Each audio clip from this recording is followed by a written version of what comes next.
Você já parou para pensar que existem limites na sua vida que não foram definidos por você, e sim pelo próprio Deus? O nosso tamanho, a nossa genética, a nossa força.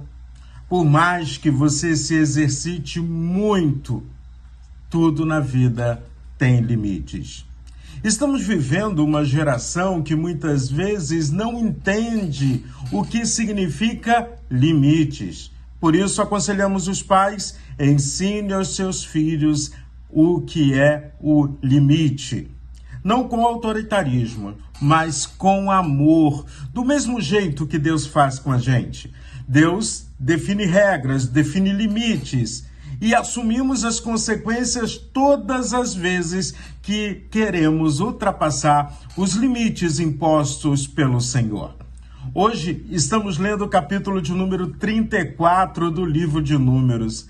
E é lindo ver que Deus não só está ajudando, está levando o povo de Israel a tomar posse da promessa, a tomar posse de Canaã, mas Deus diz quais são os limites, quais são as fronteiras. No capítulo 34, versículos 1 e 2 do livro de Números, nós lemos assim: O Senhor Deus mandou que Moisés desse aos israelitas as seguintes ordens: quando entrarem em Canaã, a terra que estou dando a vocês, as fronteiras serão estas.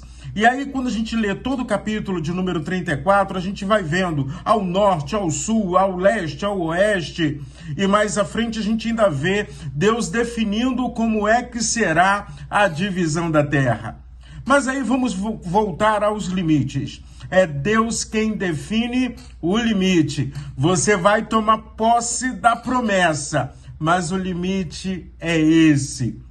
Além de tudo isso, quando eu vejo Deus dando essa ordem, eu entendo que o ser humano às vezes não se sente, o que ele recebe de Deus, ele acha que não é suficiente. Ele não se sente com contentamento daquilo que Deus tem feito, tem doado, tem dado a ele. E talvez o povo, quando chegasse em Canaã, quisesse mais e mais. Vamos guerrear mais, vamos conquistar o mundo. Deus disse: é Canaã a promessa, não é o mundo.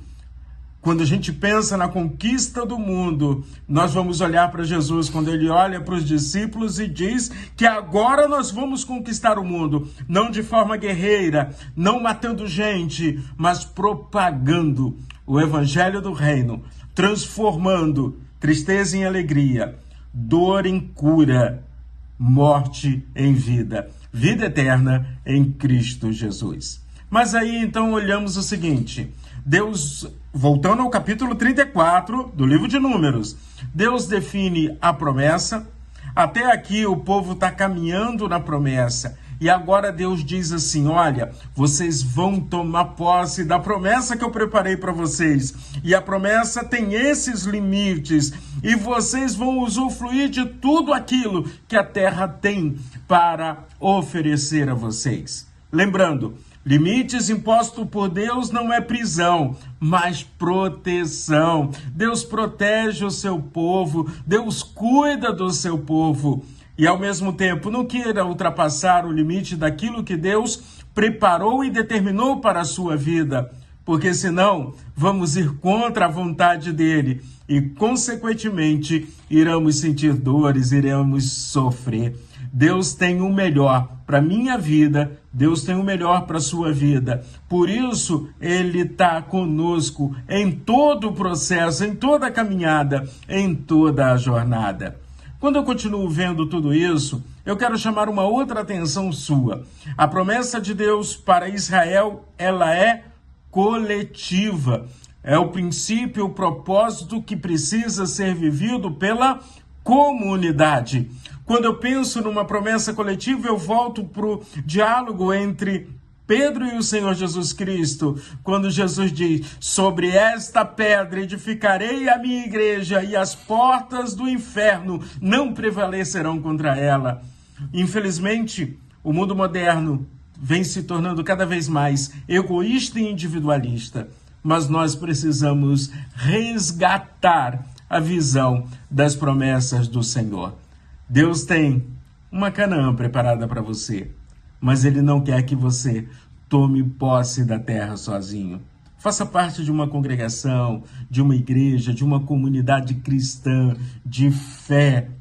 Paulo, escrevendo aos Romanos, no capítulo 12, no verso 5, ele diz: embora muitos somos um só corpo, porque estamos unidos em Cristo Jesus.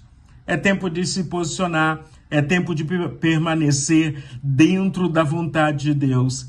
É tempo de caminhar junto com o povo de Deus.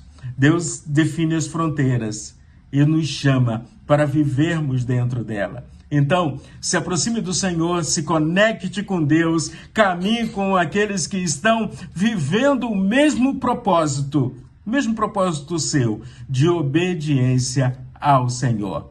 Porque onde Deus define limites, define fronteiras, existe segurança, existe provisão, existe promessa. Você sabe quais são as promessas do Senhor para a sua vida? Você sabe qual o propósito de Deus para a sua vida? Você sabe o que está te esperando? Eu tenho um ditado popular: o que está te esperando depois da curva? Porque a estrada é longa, mas eu não consigo ver o que vem depois da curva. Mas Deus tudo vê. E Deus tem algo maravilhoso para você depois da curva. Então, que Deus abençoe de forma poderosa o seu dia. Lembrando, os limites são para a nossa proteção. Não significa prisão. Deus abençoe.